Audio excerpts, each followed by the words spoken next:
kenal maka kenalan ya. Jadi kenalan dulu, monggo kepada Pak Ali dulu ya, kepada Pak Ali untuk memperkenalkan diri. Ya, saya sudah bisa dibuka. Bismillahirrahmanirrahim. Assalamualaikum warahmatullahi wabarakatuh.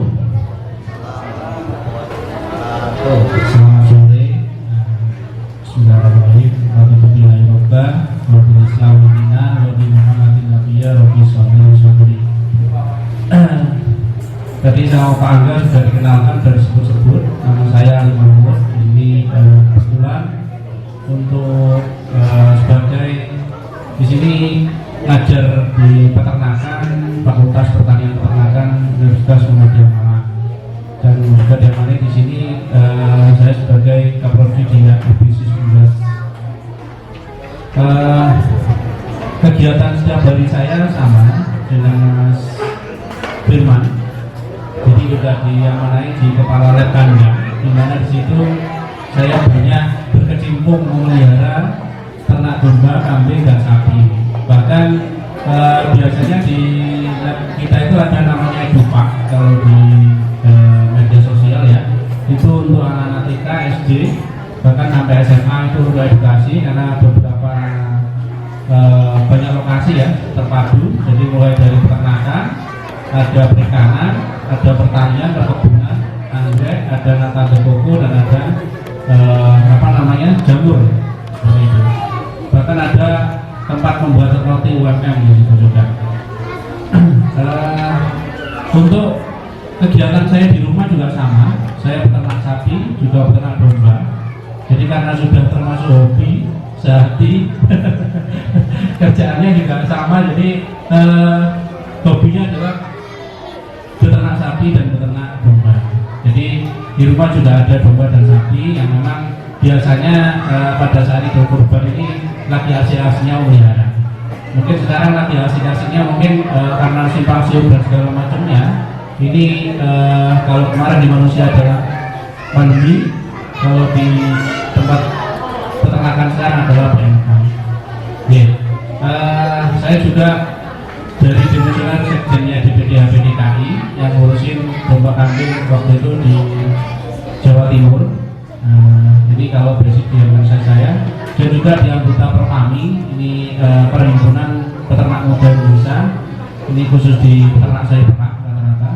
Ini besok akan melaksanakan istilahnya ada kegiatan juga di Atria ya. Atria itu adalah Hari Susu Nusantara, karena hari ini adalah Hari Susu Nusantara dan kebetulan besok saya juga termasuk yang diundang di Hotel Atria. Oke, itu mungkin perkenalan dari saya. Ya ini Masya Allah ini Pak, hari ini kalau ada kesempatan berkunjung di Bujon, itu beliaunya ada peternakan sapi perah dan domba sekarang kan. Itu selain jadi dosen tapi juga praktisi, tidak hanya secara ilmu, tidak secara eksakta, tapi juga praktek dan permasalahan-permasalahan yang ada di peternakan, khususnya di ruminansi atau sapi dan domba serta kambing, itu beliaunya Insya Allah akhirnya. Ya, untuk kenalan yang kedua, silakan Mas. Assalamualaikum warahmatullahi wabarakatuh. Perkenalkan, saya Firman Sapiadi. Saya owner dari Demak. Dan beliau ini guru saya. Meskipun saya jurusan teknik mesin, tapi beliau termasuk guru saya. Jadi mungkin secara teknis saya tapi kalau ada ahli ke Pak Ali. Sekian, terima kasih. Assalamualaikum warahmatullahi wabarakatuh. Ya, kalau ini domba farm itu posisinya ada di kebun. Jadi di sana ada peternakan kambing yang alhamdulillah sudah berjalan kurang lebih 4-5 tahunan. Itu sudah suplai hewan kurban khususnya kambing itu ya sudah 5 tahun. Jadi sekarang ini lagi ada apa ya, was-wasnya. Nah itu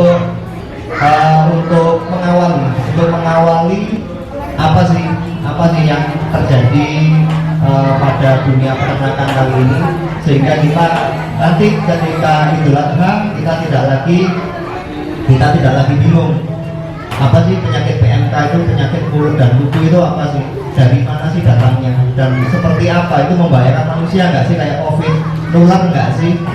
Ya itu kita bahas, kita perkenalkan dulu kondisinya.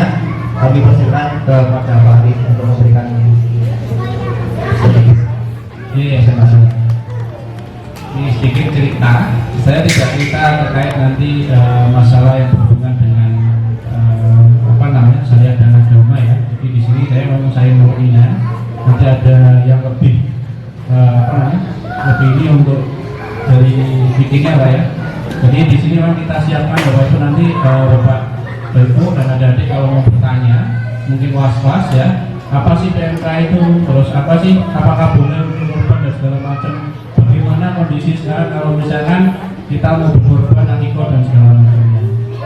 Oke, mungkin slide-nya bisa dilanjut. Oke, jadi di sini memang dasar hukum kalau saya di sini ya tidak ada dasar hukum Islam, nanti ada dari kajiannya sendiri. Saya di sini dari benar-benar sayangnya sama undang-undang di negara kita bahwa ada dasar hukum ini yang memang menunjukkan tentang ternak korban seperti itu. Bahkan di situ ada yang namanya case mafetnya juga diatur dalam dasar hukum. Jadi kesehatan masyarakat better inner. Jadi kalau misalkan ternak itu sakit, ya ternak itu memang dalam kondisi sakit dan itu bisa menular ke manusia. Ini adalah urusannya case mafet dan urusannya adalah hukum. Seperti itu. Bisa dilanjut? Nih. Jadi di sini sebenarnya kalau misalkan ini nanti poin-poin ini adalah tips ya untuk memilih, karena istilahnya kita di sini sebenarnya sudah tahu dan nanti akan lebih jelas nanti seperti apa sih atau kewajiban kurban dan segala macamnya. Gitu kan? Saya nanti tidak cerita, cuma di sini saya adalah sebagai istilahnya memberikan atau sharing bagaimana memilih ternak kurban yang pas atau pada kondisi pandemi seperti ini. Jadi pada saat kita memilih ternak kurban yaitu pilih jenis. Nah ini juga sama. Di sini kalau kita bahas antara boleh jantan atau boleh betina, itu saya tidak bisa menjawabnya. Nanti ada yang lebih bisa menjawabnya. Jadi dari sisi mananya, karena ada beberapa yang memang membolehkan, ada yang beberapa tidak membolehkan. Nah kalau dari sayangnya ini semua ternak yang saya pelihara, kalau gemuk semua dipotong. Kalau misalnya betina kecuali nggak bunting ya nggak boleh dipotong. Tapi kalau bunting, kalau dipotong kan kasihan nanti anaknya masa depan dari anak ternaknya ini tadi, misalnya sapi perda, si kambingnya cempe, ini kan kasihan nasibnya. Nanti jadi perda yatim piatu atau cempe yatim piatu, tidak ada susunya. Nah, yang kedua, yang pertama misalkan dari jenis, mungkin ada di sini ada yang tahu bedanya domba sama kambing? Ya, bulunya. Iya betul ya. Jadi kalau adik-adik melihat di ceritanya Nabi, di ceritanya beberapa Nabi itu adalah biri-biri, itu adalah domba, ya. Tapi kalau misalkan adik-adik main ya ke pegunungan atau mungkin adik-adik lihat di film-film ya, itu ada kartun yang naik pohon-pohon, itu namanya kambing, ya. Kalau adik-adik pernah ke Jatim Park 2, ya, itu juga ada yang namanya kambing. Assalamualaikum warahmatullahi wabarakatuh. Selamat adik-adik ya. Nggak ada meja, nggak ada betul kok nonton ya.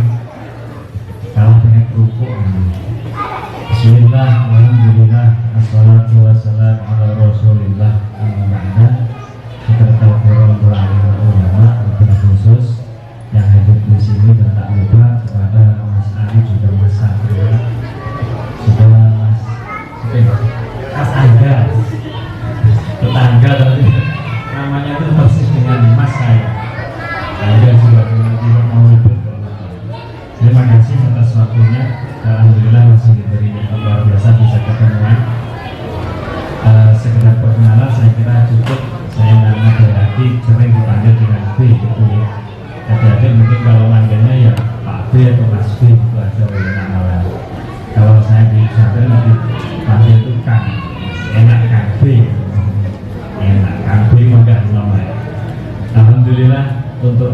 awal saya kira sangat sudah cukup, terutama masalah pemilihan hewan kurban. Tapi tidak nyawang aku ya coba yang kurban kasih memang ayo.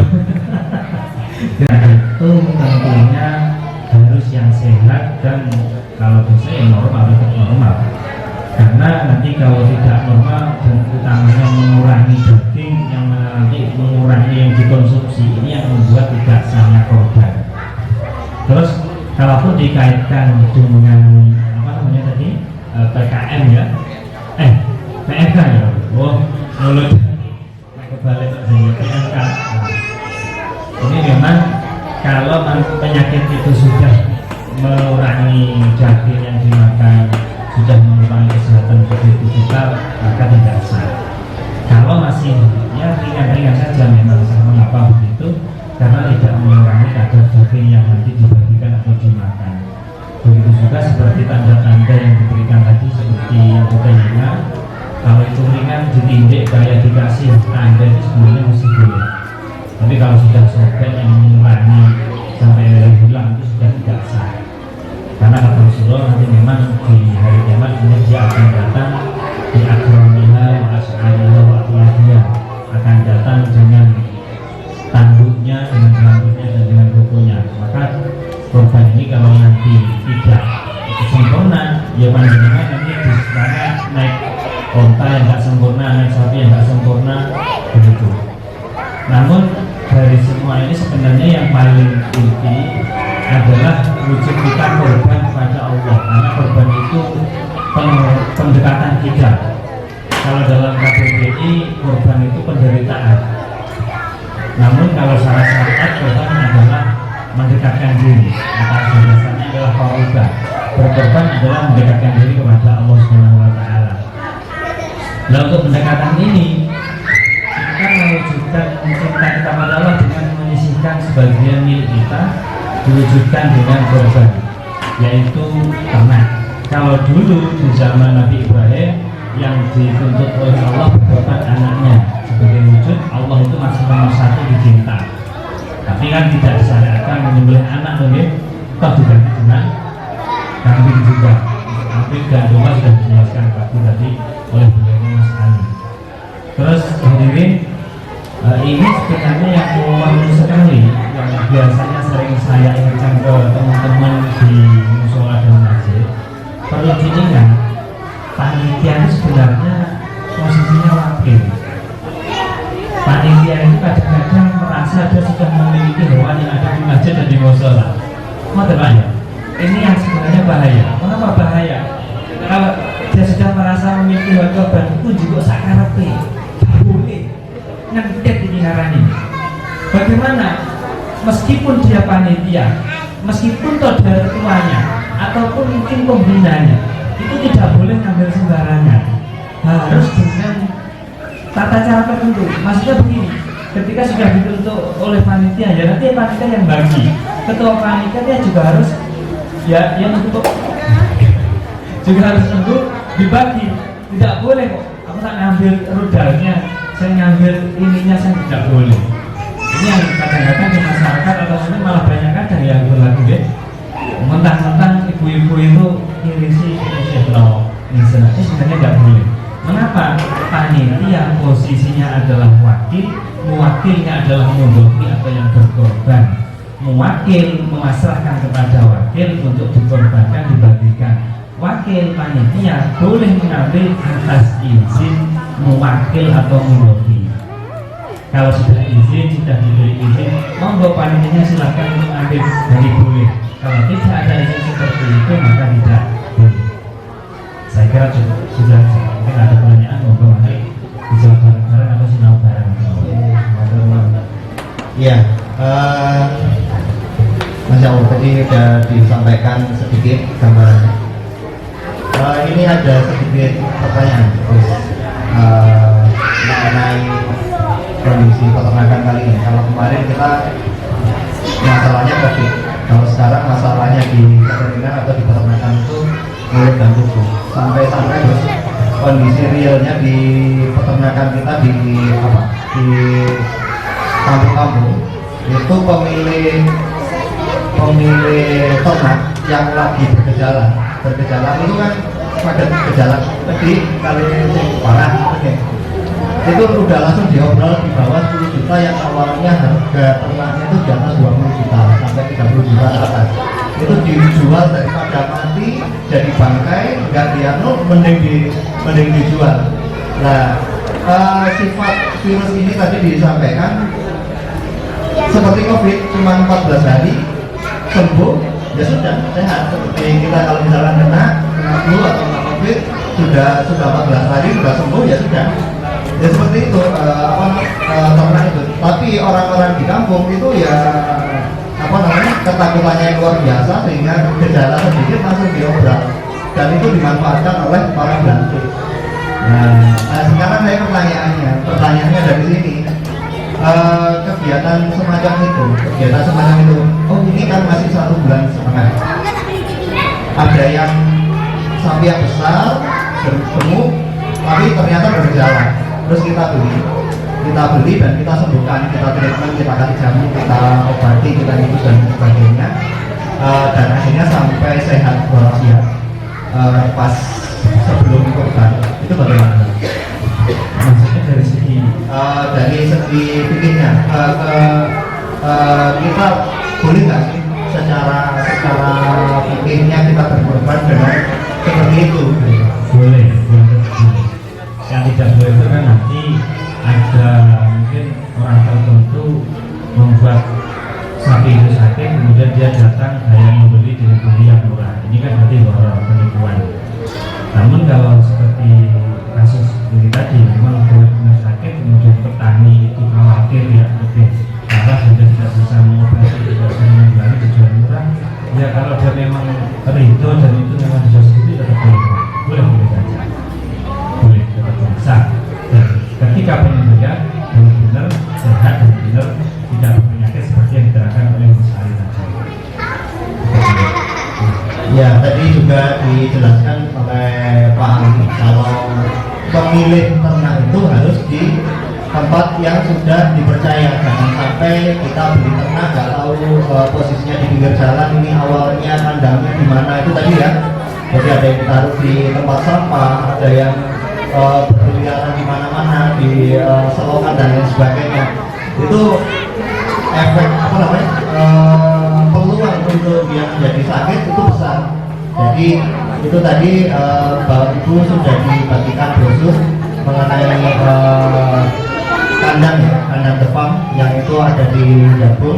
Itu kalau mau mengunjungi silakan, kalau mau lihat-lihat silakan, milih di situ, beli di situ atau DP dulu ini mungkin bisa. Yang mau silakan, salon nanti akan ada diskon khusus ya. Tadi itu memang ternak siap dikorbankan ya. Lalu perawatannya aja dengan cinta. Jadi itu mesti ternaknya nggak pernah sakit hati. Ya, mungkin kalau ada pertanyaan monggo kami persilakan, nanti bisa dikumpulkan kepada dia atau bisa tunjukkan langsung, monggo silakan. Ya mungkin seperti yang dibutuhkan Mas Ali tadi tentang cacing Mas. Ini mungkin ya kita kesulitan juga kalau orang awam ya.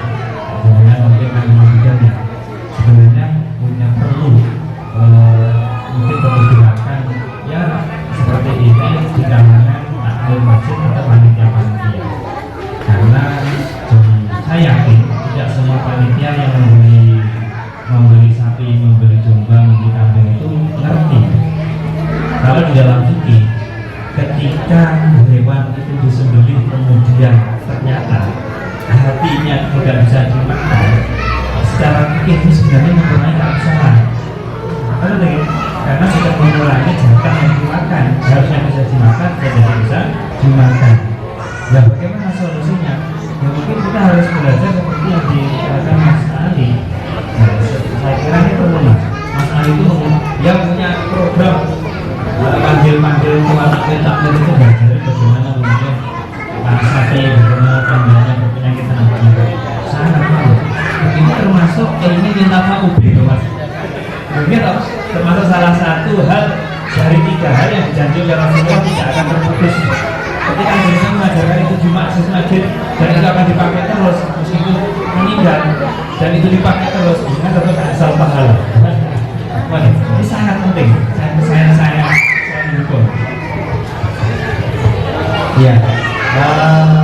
Pertanyaan mungkin ke Pak Ali. Jadi sebenarnya penyakit ini yang berdampak sampai kematian pada hewan ternak ini sebenarnya mematikan nggak Pak? Ini penyakit yang mana nih? PMK. Oh, PMK ya. Isunya ya. jadi ke manusia itu bagaimana? Kalau misalkan kita makan, apa kita kayak sariawan tadi kayak sapi itu sampai bagaimana, membahayakan nggak sih di manusia? Oke, betul, kalau saya bukan hewan. Jadi sebenarnya penyakit ini memang sudah dijelaskan. Saya juga sumbernya banyak sekali ya, seperti yang kita pelajari. Penyakit PMK itu bukan zoonosis, jadi tidak bisa menular langsung ke manusia. Jadi misalkan posisi yang sakit parah, ya kan kita potong, tadi itu kan di fatwa itu kalau kita potong, terus itu tidak dikorbankan, itu hanya dibagi. Itu Gus, jadi daging itu karena tidak berbahaya, dimasak ke 30 derajat sudah mati virusnya. Apalagi yang paling misalkan lidah sama kaki, itu kan yang enak biasanya. Itu 70 derajat Celcius dengan panas yang mendidih, ini sudah kuman sama virusnya sudah mati, tidak bahaya ke manusia. Maka tapi karena itu masuk syariat, kalau yang berat ya kategori sakitnya berat itu difatwakan tidak boleh dan tidak disahkan untuk korban. Jadi itu di fatwa itu dijelaskan itu hanya bisa dibagikan untuk bagi-bagi daging saja, seperti itu. Jadi sama dengan misalkan nih tiba-tiba Mas ini Pak Firman ini gitu kan, tiba-tiba semua kambingnya habis. Nah kan itu ternyata ada yang betina dipotong, biasanya untuk syukuran gitu kan. Nah ternyata kalau anak kandangnya sisa ya sudah dibagi ke tetangganya. Ini banyak hal yang terjadi, misalkan pada saat di perusahaan motong untuk sekian karyawannya, itu ternyata dagingnya kurang.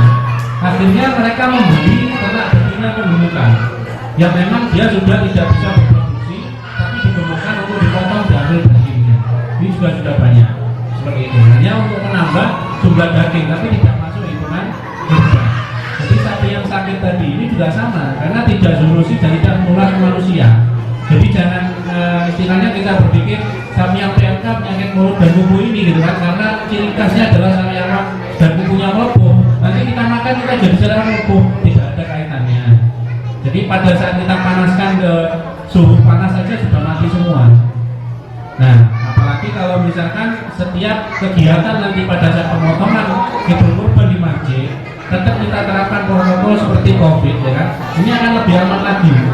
Karena setiap ternak dan segala macam minimal adalah sarung tangan plastik, disemprot desinfektan semua alat perawatan, setiap habis pemotongan alat-alat juga disuci hamakan.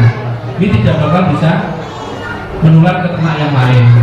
Jadi semua memang harus ada tata caranya, SOP-nya. Bahkan di fatwa yang kemarin banyak itu, yang saya katakan ini banyak sekali. Jadi sampai dibahas terkait bagaimana pemotongannya, bagaimana suci hama dari tempat sama peralatannya. Disuci hamakan ini biasanya disterilisasi bahasanya. Tapi kalau bahasa peternakan kan disuci hamakan ya, atau sudah disemprot, digodok sama air panas juga, kalau kelap sudah selesai. Nah kalau sekarang ini mudah sekali, apalagi orang-orang sekarang sudah bisa membuat desinfektan sendiri. Jadi kemudian di tempat itu kan kadang-kadang kita disediakan minum dan makan.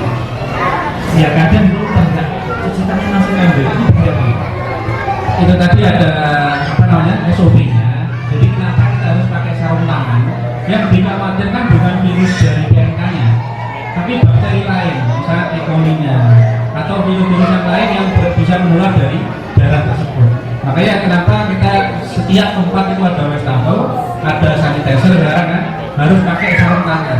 Dan sekarang ini lagi rame-ramenya di teman-teman kita, kebetulan saya juga di SMA Malang Jawa Sujalan itu, jadi ada tujuannya juga teman-teman ini juga sudah membuat SOP sendiri. Jadi sekarang ini tidak semua harus potong bulu, enggak. Jadi kalau bisa diprofesionalkan. Jadi si nanti takdir dan masyarakat ini tinggal bagi, tapi untuk pemotongan sama sampai dia keluar memisah antara kotoran dengan ini biasanya dikerjakan sama tim Juleha atau desa. Karena ini lebih memudahkan. Yang mengkhawatirkan adalah pada saat kita ini yang sepuh-sepuh sudah banyak yang nggak ada kemarin, biasanya di perkotaan ini jarang yang ada orang peternakannya atau yang biasa pegang ternak. Nah, cara pengendalian ternaknya inilah yang paling bahaya sebenarnya. Jadi banyak sekali korban yang kena tendang, bahkan sudah didorong dia berdiri lagi. Nah, ini sebenarnya kenapa ada sertifikasi Juleha, faktor yang tadi kan. Ini barusan aja 2 hari yang lalu di BPP ada sertifikasi Juleha. Nah, ini kalau misalkan nanti desa Malang ini sudah banyak, tim Juleha Malang sudah banyak, secara otomatis setiap masjid nanti akan diminta untuk mengirimkan timnya. Nah, kalau setiap masjid misalkan ada 1000 masjid, misalkan yang dituakan motong, dia motong saja dengan isinya dia sendiri. Habis itu dia simpan. Wah, ini harus di kanan gitu kan ya, harus disimpan gitu kan. Padahal harus ditajamkan lagi. Karena kalau gitu, wah ini punyanya bayi tak pinjem. Misalkan ini tajam, tak bersihkan ini kan enak gitu. Tapi nanti pas motong berikutnya, wah tinggal egrek. Jadi syariatnya nanti lebih dari 3 kali ya. Ya gitu. Mungkin ada pertanyaan? Ya, monggo silakan.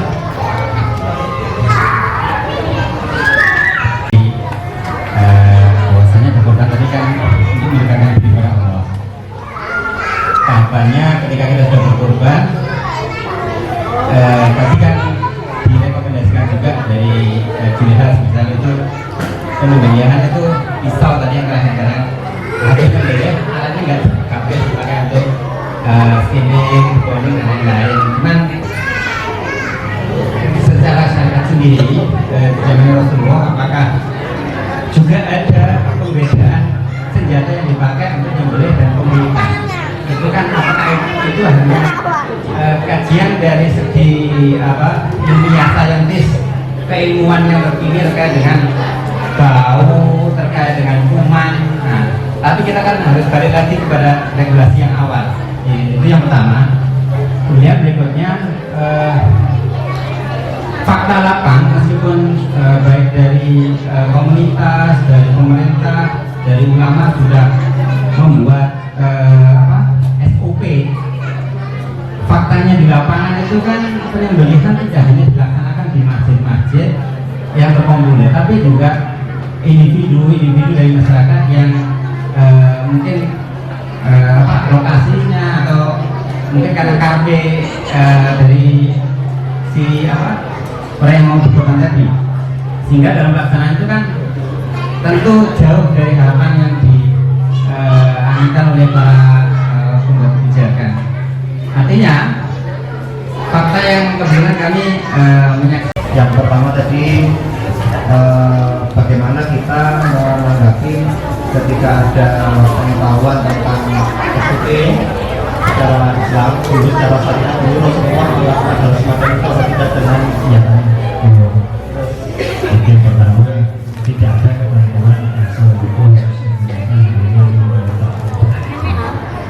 cuma khawatirnya kalau bisa yang sudah nyembelih tadi dibuat yang lain dipakai untuk mungkin sampai nyimpang bahkan sampai melakukan terus nanti menjadi pintu juga menyembelih berikutnya ini yang makruh karena nanti menyiksa. Jadi memang sebenarnya penyembelih itu sendiri setelah menyembelih kalau memang kualitasnya senjata yang dipakai itu bagus, nggak perlu biasa, nggak perlu biasa, nggak apa-apa. Ada yang dengan khususnya itu bisa sampai 25 ekor tanpa asah bisa. Kalau biasanya yang besinya nol dengan sekali asah, sekali bulan sekali. Secara sakit tidak ada ketentuan yang dipakai yang mungkin tadi kalau ini dari kesehatan atau mungkin dari segi yang lain Mas Ali yang bilang yang kedua kalau untuk yang berkorban selama korban ini tidak korban wajib maka boleh mengambil bagian dari sembelihan. Kalau korbannya korban sunnah ini boleh mengambil daging korban maksimal sepertiga. Bagaimana yang wajib dan bagaimana yang sunnah? Yang wajib itu ketika orang benar-benar melakukan korban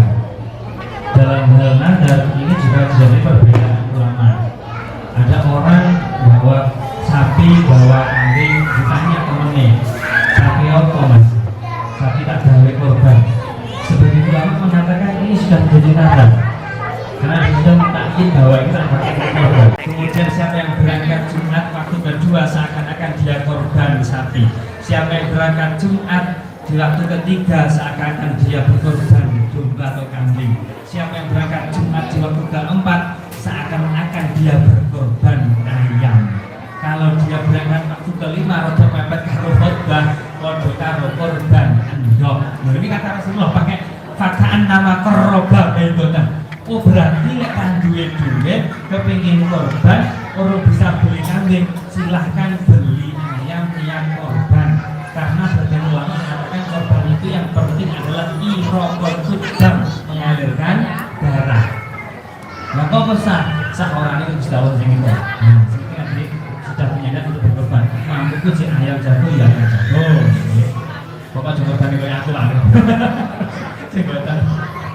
Mungkin Mas Ali, ya begini. Takutnya saya salah. Yang beli nggak sempurna. Tadi kan ada bagian ini belum mati, harus di 9 hari itu dianggap Oke. Itu ini yang saya belum paham. Di samping mawon, di tetangga saya memang terjadi. Anak SMA kelas 3, kelas 2 itu disuruh beliau. Ketika serak mungkin sapinya hentak ini lepas. Yang besar, yang gede langsung ambil teruskan, tidak apa-apa. Boleh. Di kitab fikih dijelaskan kalau lepas senjatanya dari leher dan diambil segera dengan cepat, nggak terlalu lambat, ini boleh masih sah. Yang maksudnya status jadi kayak tadi saya bilang. Wah, disembeli, ya. Kemudian sudah sakaratul maut, sudah kejar-kejar, kemudian dia potong lagi, ini sudah lepas ya. Bicara tak mati-mati, padahal sudah nggak hidup, tapi juga nggak mati, nggak hidup juga nggak mati. Bisa dibayangkan ya? Kalau dalam fikih disebut hayatun mustaqimah, sudah tidak ada ketetapan hidup. Kok sampai dia disembelih lagi? Matinya bukan karena sembelihan yang awal, tapi matinya karena kebasan yang kedua. Maka hukumnya menjadi bangkai. Berarti lebih aman semisal sudah sakaratul maut kecil-kecil tadi dibiarkan aja. Biarkan aja. Nggak usah diulang ya. Ini kadang terjadi, menurut saya Bu. Kalau kita nyuwun jasane para tukang goleng itu namanya julehan. Kalau mungkin julehan itu cewek Pak. Oh, oke. Saya tadi sempat loading juleh. Itu juga punya kenangan dengan julehan ya Pak. Jadi kalau kita pesen atau punya apa namanya tukang jagal julehan tadi ya, kadang-kadang mereka kan buru waktu Pak. Habis itu tidak boleh. Karena nanti hukumnya bisa menjadi bangkai. Khawatirnya matinya bukan karena disembelih, mergo diseret ini Bu. Di nomor sakitan. Ini akan menjadi bangkai kalau bukan haram. Tapi kalau sudah mati masih ada sendut tidak ada kehidupan, sudah mati jelas. Tapi kadang-kadang masih berat lagi. Itu makruh hukumnya. Yang sunnah itu benar-benar sudah mati tenang baru digoleng, baru disembelih.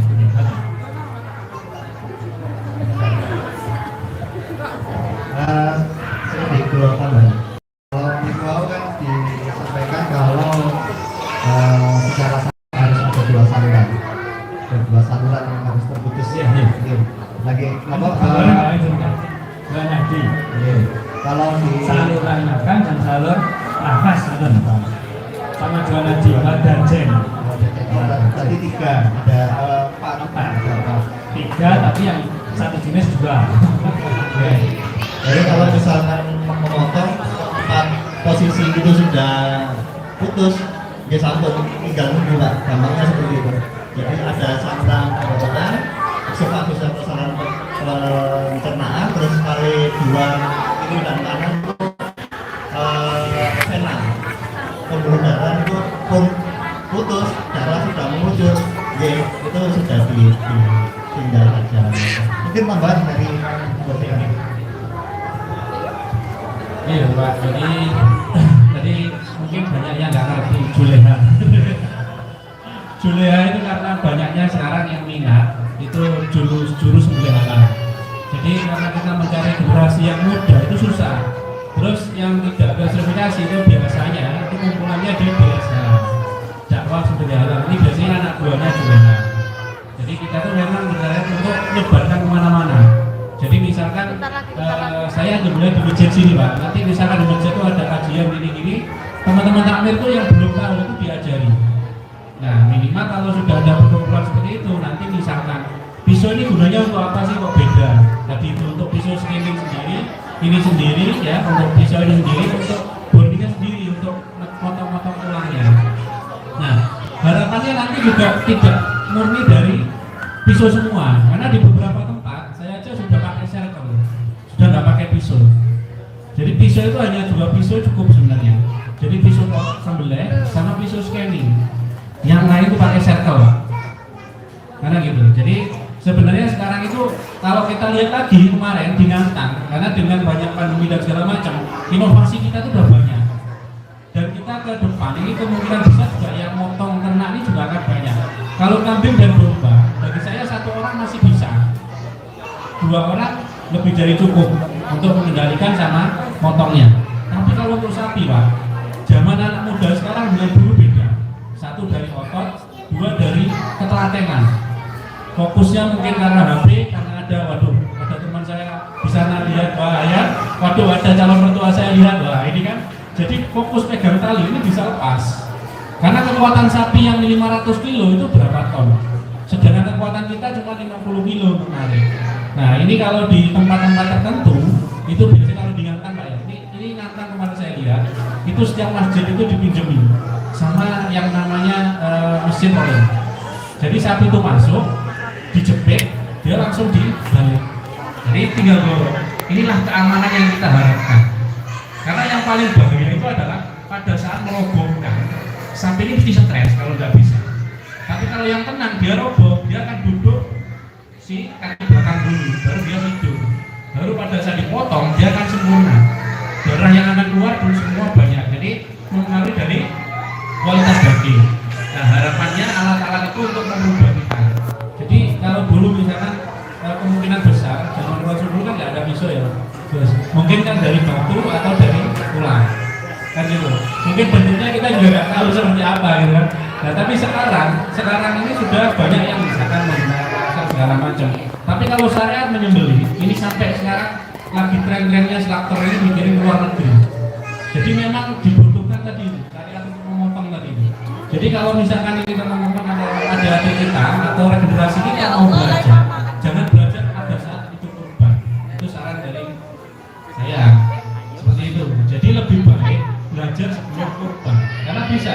Yang terpenting adalah pada saat bagaimana cara merobohkan, menenangkan, terus di mana posisi itu letak vena jugularisnya, di mana posisi kerongkongan, di mana posisi istilahnya saluran pencernaan. Nah, posisinya harus seperti apa, terus telengannya seperti apa gitu ya, alasnya itu loh Pak.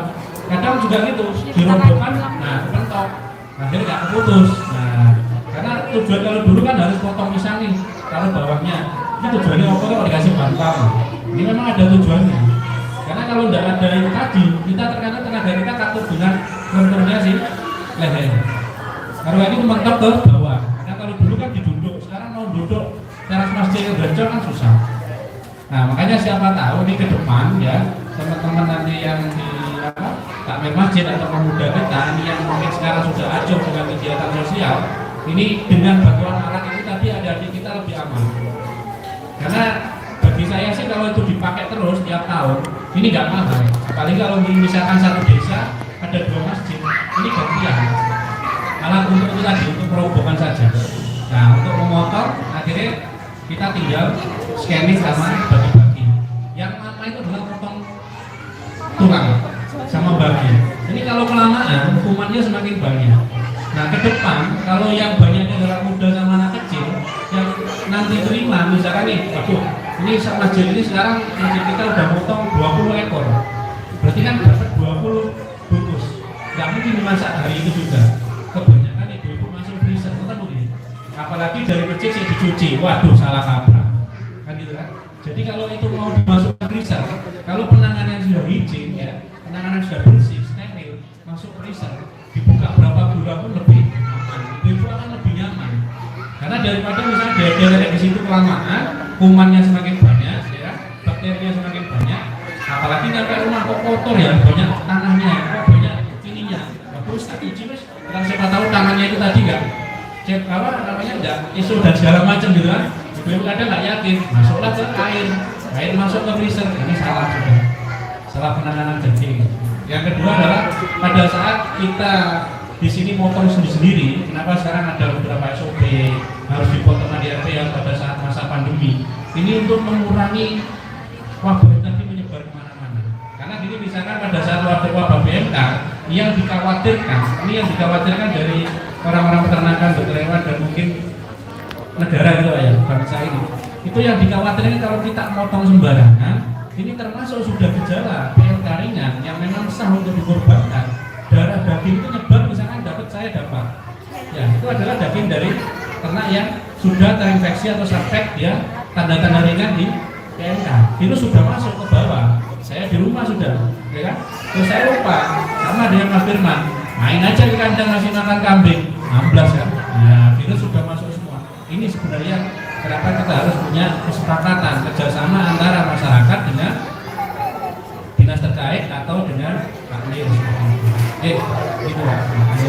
Terima kasih banyak karena waktu ya. Oke, terima kasih sedikit. Begini ya, kan sudah dijelaskan sama Pak Ali tentang kondisi kambing dan sehat gimana, tapi kan kita masih nggak tahu namanya kambing sehat itu yang seperti apa, kambing yang sakit itu yang seperti apa. Sebenarnya kalau di peternak sendiri untuk tahu ini kambingnya kena cacing atau enggak, atau ini kambingnya keserang bakteri atau enggak, atau ini terserang virus atau enggak, kan kalau semua orang awam itu kan pasti nggak tahu ini kambing sehat atau kambing sakit. Nah, ini tips dan trik dari peternak. Ciri kambing sehat itu yang enggak cacingan. Cacingan banyak, ada cacingan hati, cacingan dan lain sebagainya, ada banyak. Tapi salah satu ciri vital terkena cacingan itu ke kulit. Jadi sebenarnya kan kebanyakan kayak kata Gus Bayi, ciri cacingan itu yang seperti apa? Kan harus dites dulu kan di laboratorium. Kalau di peternak sendiri, tanda-tanda cacingan itu kulit yang sehat itu yang mengkilat. Jadi contoh kayak rambutnya Mas Anda ini mengkilat berarti sehat, tidak cacingan. Seperti itu. Kalau semama kusam diraba kasar itu pasti cacingan. Entah itu cacingan yang lain dan sebagainya. Tapi kemungkinan besar hewan kurban tersebut pasti cacingan. Terus lagi tanda lagi itu rambut agak jepit kalau ke kambing ya. Kalau di sapi kan nggak ada rambutnya. Kalau di kambing itu agak gelombang. Nah, naik ke atas, jadi tidak bisa naik ke atas gitu. Itu tanda utama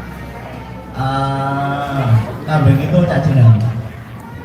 Jadi kalau udah ada tanda seperti itu pasti wajib obat cacing. Terus tanda utama terkena serangan bakteri itu kalau di kandang saya itu pup warna hijau. Kalau semua di tempat jualan kambing ada pupnya warna hijau, pasti itu terserang bakteri, entah itu pencernaan dan lain sebagainya, pasti itu terserang. Nah, itu tanda utamanya. Kalau terkena virus itu pasti demam, sama halnya dengan manusia. Semua tinggal dipegang, kok panas, ini pasti terkena virus.